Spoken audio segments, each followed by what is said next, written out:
क्या आपको पता है कि किसी ऐसी जगह इन्वेस्ट करना चाहिए जहां पर रिटर्न टैक्सेबल है, या फिर किसी ऐसी जगह पे जो कि टैक्स फ्री है या फिर नॉन टैक्सेबल है? क्या आपको पता है कि आपके आसपास वाले मोस्टली किस रीजन से इन्वेस्ट कर रहे होते हैं? इन सब आंसर के साथ साथ आज हम देखेंगे किसी भी इंस्ट्रूमेंट में आपको क्या देख के इन्वेस्ट करना चाहिए। ये वीडियो काफी इंसाइटफुल होने वाली है, इसलिए पूरा वीडियो एंड तक ध्यान से जरूर देखिए। हेलो माय क्यूरियस फ्रेंड्स, मेरे जिज्ञासु दोस्त, कैसे हैं आप? Please subscribe to my channel curious mind. आइए अब हम देखते हैं कि मोस्ट ऑफ द जनता किस रीजन से इन्वेस्टमेंट चूज कर रही होती है। पर उससे पहले हम 1 मिनट का ब्रेक लेते हैं और फ्लैशबैक में चलते हैं। क्या आप अपने आसपास किसी ऐसे को जानते हो जो एफडी करते हैं इन्वेस्टमेंट के लिए? एफडी मतलब कि बैंक फिक्स डिपॉजिट। और फिर इन्वेस्टमेंट करते करते इनकी एफडी काफी बड़ी हो जाती है। फिर एक दिन ये बाहर मार्केट में घूमते हैं, जाते हैं, और फिर उस एफडी की जगह पे एक ये फ्लैट ले लेते हैं। क्या आपको याद आया ऐसा कोई पर्सन आपके आसपास जिसने ऐसा किया हो, ये ऐसा कर रहा हो? चलिए अब देखते हैं कि लोग मेनली इन्वेस्टमेंट किस रीजन से कर रहे होते हैं। 3 basic reasons of choosing the investment. अगर इसको और सही से कहें तो 3 basic wrong reasons of choosing the investment. पहला है, नंबर 1 पे, कन्वीनियंस, यानी कि कितना इजीली आप उस इन्वेस्टमेंट को कर पा रहे हो। इसका सबसे बड़ा एग्जांपल है बैंक एफडी। देखिए बैंक एफडी एज इंस्ट्रूमेंट बहुत ही अच्छा है। अगर आप उसको ऐसा डेट इंस्ट्रूमेंट यूज करना चाह रहे हो कि आपके पोर्टफोलियो में से थोड़ा पोर्शन ऐसा रहना चाहिए जो कि एश्योर्ड हो, जिसमें कि आपका रिस्क कम हो, that's a good thing. But mostly लोग एफडी इसलिए कर रहे होते हैं क्योंकि उसे करना बहुत ईजी होता है, कि आपको करने में कोई एफर्ट नहीं लग रहा, आपने वो चूज कर लिया। सेकंड रीजन होता है पीयर प्रेशर, यानी कि आपके आसपास के लोग क्या कर रहे हैं उसको देख के करना। कि आपके ऑफिस में कलीग ने क्या किया है, आपके घर वाले ने क्या किया है, आपके मम्मी पापा क्या कह रहे हैं। और सबसे बड़ा एग्जांपल है फ्लैट या हाउस लेना। देखिए आप अपने रहने के लिए अपने लिए फ्लैट फ्लैट ले रहे हैं, या फिर आप इन्फ्लेशन इंडेक्स रिटर्न पाने के लिए फ्लैट एक में इन्वेस्ट कर रहे हैं, बहुत ही अच्छी चीज है। मैं उसकी बात नहीं कर रहा हूँ, मैं बात कर रहा हूँ कि एज अ फ्लैट लोग इन्वेस्ट कर रहे होते हैं जिन्हें ये नहीं पता क्लियर होता है कि वो क्यों कर रहे हैं, उन्हें क्या चाहिए। बट इसलिए करना होता है क्योंकि क्योंकि ऑफिस के आसपास सबने वही कर रखा है, उनके घर के आसपास जितने लोग हैं सबने वही कर रखा है। ऐसे ही जो थर्ड रीजन आता है, एडवाइस। और एडवाइस का हमारी सोसाइटी में सबसे बड़ा एग्जाम्पल है इंश्योरेंस। देखिए इंश्योरेंस अगर आप अपने किसी चीज को इंश्योर करने के लिए करा रहे हो, जैसे कि हेल्थ इंश्योरेंस ले रहे हो, आप लाइफ इंश्योरेंस ले रहे हो, बहुत ही अच्छी चीज है। बट आप इंश्योरेंस अगर इन्वेस्टमेंट के लिए ले रहे हो तो ये बहुत ही गलत है। हो क्या रहा होता है, आपको आप अपने आसपास किसी से पता करिएगा, कोई ना कोई आपको एक एलआईसी की पॉलिसी मिल जाएगी जिसमें लोग बता रहे होंगे मैंने एलआईसी की पॉलिसी ले रखी है, पैसा जमा हो रहा है और मुझे बाद में इतना पैसा मिल जाएगा। आप उनसे पूछो कि आपकी कौन सी एलआईसी की पॉलिसी ले रखी है, उन्हें नहीं पता होगा। लोगों को अपनी एलआईसी की पॉलिसी का क्या नाम है, क्या प्रोडक्ट है, उसमें क्या टर्म्स कंडीशंस हैं, कुछ नहीं पता होता है, बस किसी ने एडवाइस की होती है और वो एक एलआईसी पॉलिसी ले लेते हैं। ऐसे ही इंश्योरेंस का एक और प्रोडक्ट है यूलिप्स। ये तीनों ही रीजंस एकदम गलत हैं। आपको कभी भी अपना इन्वेस्टमेंट इन 3 रीजंस के कारण नहीं करना चाहिए। और आप ध्यान दीजिए, आपके आसपास आपको ऐसे लोग जरूर मिल जाएंगे जो इन रीजंस के कारण ही इन्वेस्ट कर रहे होते हैं। अब हम देखते हैं कि इन्वेस्टमेंट की बेसिक कैरेक्टरिस्टिक्स होती क्या है, आपको क्या देखना चाहिए इन्वेस्टमेंट करने से पहले। तो 4 बेसिक कैरेक्टरिस्टिक्स जिसके अकॉर्डिंगली आपको अपना इन्वेस्टमेंट चूज करना है, उसकी बात करते हैं। फर्स्ट कैरेक्टरिस्टिक है, सबसे इंपॉर्टेंट, रिटर्न। कि आप जो इन्वेस्ट कर रहे हो उसमें आपको कितना रिटर्न मिल रहा है। इसको मोस्टली आप इंटरेस्ट के थ्रू देख रहे होते हो, कि आपने किसी चीज में प्रोडक्ट में आपने इन्वेस्ट किया, जैसे कि आपने बैंक एफडी ली, आपने एनएससी में लगाया, आपने पीपीएफ लिया, आपने उसमें आपको कितना इंटरेस्ट मिल रहा है। तो रिटर्न को और भी तरह से देख रहे होते हैं, थोड़ा सा एडवांस उसमें जाते हैं। अगर आप कोई प्रोजेक्ट लगा रहे हो तो उसको आईआरआर में देखते हैं कि इंटरनल रेट ऑफ रिटर्न कितना मिल रहा है उसको। अगर आपको कोई 2 प्रोजेक्ट है उनको आपस में कंपेयर करना है, तो आप नेट प्रेजेंट वैल्यू यूज कर रहे हो तो देखने के लिए, या फिर आपने अगर शेयर लिए हुए हैं 2 या 3 साल के लिए, तो आप उसका सीएजीआर चेक करते हो रिटर्न को और भी तरीके से देखा जा सकता है, जैसे कि एक तरीका होता है कि इन्फ्लेशन इंडेक्स्ड रिटर्न होता है, जिसका कि एक बड़ा एग्जांपल है कि प्रॉपर्टी जब आप लेते हो, ऐसे इतना रिटर्न चाह रहे होते हो जितना कि आपका सोसाइटी में इन्फ्लेशन चल रहा होता है, ताकि आप इन्फ्लेशन को बीट कर सको, आपकी वेल्थ एटलीस्ट कम नहीं हो। रिमेंबर हमने अब जो वेल्थ का फॉर्मूला को बताया था पिछली वीडियो में, इन्वेस्टमेंट के जो फॉर्मूला में हमने वैल्यूज रखी थी कि आपको जो रिटर्न मिल रहा है वो इतना हो जो कि आपके डिस्काउंट फैक्टर को कंपनसेट कर सके। अगर आपको मेरे उस वेल्थ वाले फॉर्मूले के बारे में आइडिया नहीं है तो प्लीज मेरे इस बेसिक्स सीरीज का वेल्थ वाला वीडियो भी जरूर देखिए। अब रिटर्न के बाद आते हैं सेकंड कैरेक्टरिस्टिक पर, रिस्क, कि जिसमें आप इन्वेस्ट कर रहे हो उसमें आपको कितना रिस्क है। रिस्क को ही आप दूसरी तरह से बोल सकते हैं assurance. See, risk and assurance is the two face of the same coin. तो आप बोल सकते हो कि इसमें रिस्क ज्यादा है या एश्योरेंस कम है, या कैसे बोल सकते हो कि इस चीज में एश्योरेंस ज्यादा है या फिर रिस्क कम है। तो रिस्क इसमें कभी समझिए कि अगर आपके ऊपर बादल आ रहे हैं, पानी गिरने वाला है, आपको पता है, तो आप उसके लिए कितना प्रिपेयर्ड हो। अगर वो पानी आपके ऊपर गिरने लगे तो कितने एश्योर्ड हो आपके आपके पास एक अम्ब्रेला आ जाएगा आपको बचाने के लिए। इसको आप एग्जाम्पल में समझिए कि एक आप जगह इन्वेस्ट कर रहे हो जहां पे आपको श्योर शॉट 5% रिटर्न मिल रहा है, एक दूसरी जगह आप इन्वेस्ट कर रहे हो जहां पे आपको 10% रिटर्न मिल रहा है, बट उसमें प्लस माइनस 9% का रिस्क है, यानी कि आपको रिटर्न जो है वो 19% से लेके 1% तक मिल सकता है। ये आपका रिटर्न कम है बट आपका रिस्क जीरो है। यहाँ आपका रिटर्न ज्यादा है बट साथ में ही इतना रिस्क भी है। तो ये रिटर्न आपका यहाँ से लेके यहाँ तक वेरी कर सकता है। अब यहाँ पे एक चीज और समझने वाली है कि रिस्क और रिटर्न हमेशा साथ साथ चलता है, they are hand in gloves. देखिए, return is a positive thing and risk is a negative thing. तो मार्केट में हमेशा ही दोनों चीजें बैलेंस होकर चलती हैं। अगर किसी चीज में आपको रिटर्न ज्यादा चाहिए तो उसका रिस्क भी ज्यादा होगा। अगर आप अपनी इन्वेस्टमेंट में का रिस्क कम करेंगे तो उसका रिटर्न भी कम हो जाएगा। तो अब आपको रिस्क और रिटर्न को बैलेंस करते हुए अपना इन्वेस्टमेंट चूज करना है। अब रिस्क आप कितना लेना चाहते हो ये बहुत से फैक्टर्स पे आपको डिपेंड करेगा कि आपकी एज कितनी है, आपकी नियर फ्यूचर रिक्वायरमेंट्स क्या हैं, आप पे क्या रिस्पॉन्सिबिलिटीज हैं। आप उसके अकॉर्डिंगली अपना रिस्क फैक्टर चूज करोगे और उसके अकॉर्डिंगली ही आपका रिटर्न भी बैलेंस रहेगा। अब रिस्क और रिटर्न के बाद हम थर्ड फैक्टर पर चलते हैं जो कि है लिक्विडिटी। लिक्विडिटी भी आपके किसी भी इन्वेस्टमेंट की बहुत इंपॉर्टेंट कैरेक्टरिस्टिक है। इसको आप नॉर्मली लॉक इन टाइम के थ्रू आप जो सोच सकते हैं कि आपकी जो इन्वेस्टमेंट कर रहे हो उसमें कितना लॉक इन टाइम है, यानी कि इसको आप कर सकते हो कि लॉक्ड टेन्योर कितना है उसका। फॉर एग्जांपल आप इसको सोचो कि आप पीपीएफ में लगा रहे हो तो उसका 15 ईयर्स का लॉक इन रहता है। आप टैक्स सेविंग एफडी ले रहे हो तो उसमें 5 ईयर्स का लॉक इन रहेगा। आपके सेविंग अकाउंट है, आपके ट्रेजरी बिल्स हैं, दे आर लिक्विड इंस्ट्रूमेंट्स। अगर आप फुल्ली लिक्विड की बात करें तो आपका करंट अकाउंट फुल्ली लिक्विड होता है। इस लिक्विडिटी को आप एक सेकेंड टर्म में भी आप इसको मेजर कर सकते हो। वो है आपका, जब आप अपने इन्वेस्टमेंट को वापस लेना चाह रहे हो तो आपको क्या जो मार्केट वैल्यू है वही वैल्यू की आपको वापस मिल रही है। फॉर एग्जाम्पल, अगर आपकी प्रॉपर्टी है कहीं रूरल एरिया में और उसकी मार्केट वैल्यू 1 करोड़ है, पर अगर आपको आज वो तुरंत बेचना है तो क्या आपको वो 1 करोड़ में मिलेगा? नहीं।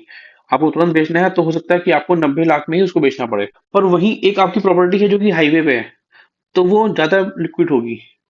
आपके अगर उसकी मार्केट वैल्यू 1 करोड़ है और आपको आज ही उसको बेचना है जाके, तो हो सकता है आपको उसको बदले में 98 से 97 लाख भी मिल जाए। जबकि जैसे गोल्ड है, वो बहुत ही पूरा वो फुली लिक्विड है कि अगर आपके पास गोल्ड है 1 करोड़ का और उसे अगर आप आज ही बेचना चाह रहे हो तो आपको उसके बदले में 1 करोड़ पे मिल जाएगा। पर याद रखिएगा, मैं यहाँ पे गोल्ड मतलब बुलियंस की बात कर रहा हूँ, आपकी गोल्ड ज्वेलरी की नहीं। बिकॉज गोल्ड ज्वेलरी में तो वैसे भी आप भी वापस करने बदलवाने जाते हो तो ज्वेलर्स आप में से काफी ज्यादा कट कर लेता है और वो आपको कभी भी फेयर वैल्यू क्या कभी कुछ उसकी सही वैल्यू मिलती ही नहीं है। इसीलिए जितने भी हस्बैंड मेरे इस वीडियो को सुन रहे हैं, प्लीज अपने वाइफ को कन्विंस करिए कि गोल्ड ज्वेलरी में ज्यादा पैसा इन्वेस्ट ना करें। और साथ ही साथ जितनी भी वाइफ्स मेरी इस वीडियो को सुन रही हैं, कृपया अपने हस्बैंड की बात को बिल्कुल भी ध्यान ना दें। दिवाली आने वाली है, मार्केट में चेकआउट करिए कि नए गोल्ड ज्वेलरी की डिजाइन आपके पास है कि नहीं। एक चीज और देखते हैं कि नॉर्मली जो ये लिक्विडिटी है ये sir desirable characteristic market seeks कि आपके इन्वेस्टमेंट में लिक्विडिटी हो। मतलब इन जनरल अगर दो प्रोडक्ट हैं इन्वेस्टमेंट के, तो आप देखोगे कि जिसमें लिक्विडिटी ज्यादा होगी उसका रिटर्न नॉर्मली कम होगा। आपको जब पैसे की जरूरत है तब आपके पैसे काम आ सके, इसके लिए नॉर्मली लोग सीख करते हैं कि आप जिसमें इन्वेस्ट कर रहे हो वहां पे लिक्विडिटी हो। आपकी एज क्या है, नियर फ्यूचर आपकी रिक्वायरमेंट्स क्या है, इसके अकॉर्डिंगली आपको कितना लिक्विड में इन्वेस्ट करना है ये आप देखोगे। Exactly similar to risk. अभी कुछ लोग सेविंग्स के लिए जानबूझ के ऐसी चीज में इन्वेस्ट करना चाहते हैं जिसमें लिक्विडिटी कम हो या लॉक इन टाइम ज्यादा हो। अब वैसे ही आपका अपना पर्सनल डिसीजन है, बट अगर आप लॉन्ग टेन्योर में सिर्फ इसलिए जा रहे हो ताकि आप अपने पैसे को एक्सपेंड ना करो, देन आई सजेस्ट आपको अपने सेविंग्स मेथोडोलॉजी पर फोकस करना चाहिए। अब हम चलते हैं फोर्थ कैरेक्टरिस्टिक पे, वो है टैक्सेशन। कि आप जो इन्वेस्ट कर रहे हो उसका टैक्स ट्रीटमेंट क्या है। जैसे कि आप एफडी में पैसा लगा रहे हो, आप एनएससी में लगा रहे हो, या आप इंटरनेट ट्रेडिंग कर रहे हो, तो उससे आपको जो भी प्रॉफिट होता है उस पर आपको इनकम टैक्स आपको देना हो रहा होता है। जबकि अगर आप मान लीजिए प्रॉपर्टी ले रहे हो या फिर आप शेयर्स ले रहे हो जिसको कि आप इंटरडे नहीं कर रहे हो, आप ले रहे हो कुछ टाइम के बाद उसको बेच रहे हो, इन सब के चीजों में आपको कैपिटल गेन टैक्स लग रहा होता है। कैपिटल गेन टैक्स भी फिर दो तरह का रहता है, short term and long term. कि जैसे आपने प्रॉपर्टी ली, तो प्रॉपर्टी आपने 3 साल से पहले बेची है या 3 साल के बाद बेची, या फिर आपने शेयर्स लिए तो शेयर आपने 1 साल से पहले बेच दिए हैं या 1 साल के बाद बेचे हैं। अब आपको ध्यान पे ध्यान देना होगा कि यहाँ पे बहुत सारे प्रोविजंस हैं जिसके थ्रू आप अपना कैपिटल गेन टैक्स या इनकम टैक्स टैक्स को उड़ा सकते हो।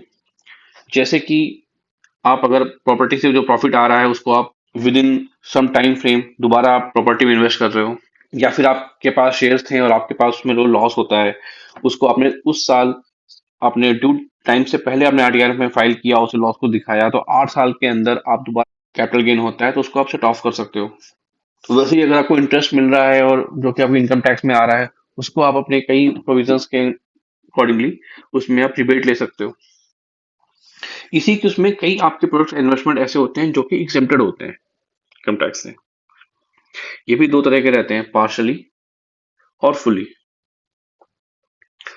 पार्शली एग्जेम्प्टेड जैसे कि ई बोलते हैं, ई मतलब कि exempted in the time of investment.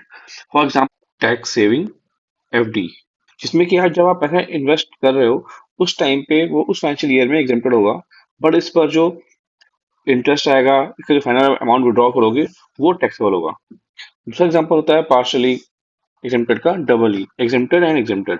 यानी कि जब आप इन्वेस्ट कर रहे हो उस टाइम पे वो एग्जेम्प्टेड है पैसा, जो उसका इंटरेस्ट आ रहा है वो भी आपका टैक्सेबल नहीं होगा, वो भी एटीसी के अंडर में आएगा। इसका एग्जाम्पल है एनएससी। क्योंकि फुल्ली एग्जेम्प्टेड होता है, एग्जेम्प्टेड एग्जेम्प्टेड एग्जेम्प्टेड मीन्स जब आप इन्वेस्ट कर रहे हो वो भी एग्जेम्प्टेड है, उस पर जो इंटरेस्ट आ रहा है वो भी एग्जेम्प्टेड है, और फाइनल जब आप विड्रॉ करोगे वो भी एग्जेम्प्टेड है। इसका एग्जाम्पल है पीपीएफ। चलिए अब हम टैक्स के ऊपर कोई एक एक एग्जांपल लेके आपको समझाता हूँ कि टैक्स कितना क्रूशियल और इम्पोर्टेंट फैक्टर है आपको डिसाइड करने के लिए कि आपके लिए कौन सा इन्वेस्टमेंट चूज करना बेटर होगा। तो उसके लिए हम चलते हैं अपने उन्हीं दोनों फ्रेंड के पास। अगर आपने मेरा पिछला वीडियो देखा होगा तो आप जानते होंगे, एक फ्रेंड है मेरा राम और दूसरा है श्याम। तो राम ने क्या किया, उसने 5% टैक्स फ्री इंस्ट्रूमेंट में इन्वेस्ट किया, जबकि श्याम ने 6% टैक्सेबल इंस्ट्रूमेंट में इन्वेस्ट किया। आप एग्जाम्पल मान लीजिए एक जैसे बैंक सेविंग एफडी चूज कर रहा है, एक नॉर्मल एनएससी चूज कर रहा है, तो अब आप बताइए कौन सा इन्वेस्टमेंट बेटर है, 5% जो टैक्स फ्री है या 6% जो टैक्सेबल है। मान लेते हैं कि राम और श्याम की एनुअल इनकम 12 लाख है, तो वो लोग 30% टैक्स स्लैब में आ रहे हैं। ठीक है, अब क्या किया, अब राम और श्याम ने दोनों ने 10,000 रुपीज इसमें इन्वेस्ट किए, तो राम को कितना मिल जाएगा 5% के हिसाब से, 500 रुपए। ठीक है, और श्याम को 6% के हिसाब से कितना मिलेगा, 600 रुपए। पर अब इसके ऊपर 30% टैक्स स्लैब में आ रहा है वो, तो इसे 30% के हिसाब से उस पर टैक्स जाएगा लगभग 180 रुपीज। तो उसको नेट कितना मिला, 420 रुपीज। तो आप देख रहे हो कि श्याम को भले ही 6% रिटर्न दे रहा था, पर एक्चुअल जो अमाउंट उसको मिला वो राम को ज्यादा मिला, 500 रुपीज। तो इस हिसाब से कौन सा बेटर हुआ, 5% टैक्स फ्री वाला, राइट। चलिए एक एग्जांपल और देखते हैं इसी में ही, कि अगर मान लीजिए यही राम और श्याम की एनुअल इनकम कम होती और वो 5% टैक्स स्लैब में आ रहे होते, तब क्या होता? अब फिर रामो श्याम ने 10,000 रुपये इन्वेस्ट किए, जिस पर कि राम को 5% के हिसाब से 500 रुपये मिल गया और श्याम को 6% के हिसाब से 600 रुपये मिल गए। अब इस 600 पे वो 5% टैक्स स्लैब में आ रहा था, इसलिए उसका नेट पैसा उसको मिला 570। तो आप देख रहे हो यहां पर क्या हो रहा है, जो एक्चुअल रिटर्न जो मिल रहा है वो श्याम को ज्यादा है, 570, कंपेयर टू राम जिसको कि कम मिल रहा है 500 रुपीज ही। 6% वाला टैक्सेबल है, but even then it's better in this case. चलिए दोनों एग्जांपल को समराइज करते हैं कि राम ने 5% नॉन टैक्सेबल में लगाया, श्याम ने 6% टैक्सेबल में इन्वेस्ट किया। तो अगर ये लोग 5% टैक्स स्लैब में आ रहे होते तो श्याम का डिसीजन बेटर था, पर अगर ये दोनों 30% टैक्स स्लैब में आ रहे हैं तो फिर राम का डिसीजन बेटर था। तो अभी आपने क्या देखा कि कोई भी चीज बेटर नहीं है, डिपेंड करेगा कि आपकी सिचुएशन क्या है, आपकी कंडीशन क्या है। फंडामेंटल चीज पे फोकस करने का मेन पॉइंट ही ये है कि कोई भी डिसीजन जनरलाइज किसी के लिए सही या गलत नहीं होता। अपना डिसीजन आपको खुद लेना पड़ेगा, अपनी सिचुएशन, अपनी कंडीशन और आपकी रिक्वायरमेंट्स के अकॉर्डिंग। चलिए अब एक फटाफट से रिकैप करते हैं कि हमने अभी यहाँ पर क्या देखा। हमने देखा कि कोई भी इन्वेस्टमेंट करने आप जा रहे हो तो उसके लिए उसमें चार चीजों को आपको उसका देखना है। उसका रिटर्न क्या दे रहा है, उसमें रिस्क क्या है, लिक्विडिटी क्या है और उसका टैक्स ट्रीटमेंट क्या है। इन चार कंडीशंस के अलावा, इन चार कैरेक्टरिस्टिक्स के अलावा और कोई कैरेक्टरिस्टिक या क्वालिटी या कंडीशन आपको अपने इन्वेस्टमेंट में नहीं देखनी है। ध्यान रखिए कि चारों ही कैरेक्टरिस्टिक्स इंपॉर्टेंट है। आपकी सिचुएशन के हिसाब से आपको देखना होगा कि सबसे ज्यादा इंपॉर्टेंस आपको किसको देखनी है। मान लीजिए आप 59 ईयर्स पर हैं और अभी आपकी एक बेटी है जिसकी आपको शादी भी करनी है तुरंत ही, तो आपके पास जो वेल्थ है उसको इन्वेस्ट करते समय आपको, आप रिटर्न पे ध्यान नहीं दोगे, आप रिस्क पे ध्यान दोगे कि रिस्क सबसे कम हो, आप लिक्विडिटी पे ध्यान दोगे कि लिक्विडिटी काफी ज्यादा हो। आप टैक्स पे और रिटर्न पे आप इतना फोकस नहीं करोगे। जबकि अगर आप 25 ईयर्स के हो, अभी आपके पास कोई बड़ी रिस्पॉन्सिबिलिटी नहीं है और आपके नियर फ्यूचर में तुरंत कोई आपको ऐसा रिक्वायरमेंट नहीं दिख रही है, तो आप किस पे फोकस करोगे? आप रिटर्न पे फोकस करोगे, आप टैक्स ट्रीटमेंट फोकस करोगे, आप रिस्क या लिक्विडिटी पे फोकस नहीं करेंगे। तो आपको अपनी एज, अपने सिचुएशन के हिसाब से इन चारों कैरेक्टरिस्टिक के बारे में सोचना है। अब आप मुझे कमेंट में बताइए कि आप अपने इन्वेस्टमेंट में सबसे पहले कौन सी कैरेक्टरिस्टिक पे ज्यादा फोकस करते हैं। आई होप आपको मेरा ये एफर्ट पसंद आया होगा। Remember, always focus on fundamentals, ताकि आप अपने फाइनेंशियल डिसीजंस खुद ले और सही ले। याद रखिए, जानकारी से ही तरक्की होगी। Please subscribe and like this video. अपने फ्रेंड्स और फैमिली के साथ इस वीडियो को शेयर करना मत भूलिएगा। अगर आपको जानना है कि इन्वेस्टमेंट का वेल्थ क्रिएशन में कितना इंपॉर्टेंट रोल है, तो मेरी नेक्स्ट वीडियो जरूर देखिए। हेल्दी रहिए और वेल्दी रहिए। Thanks for watching.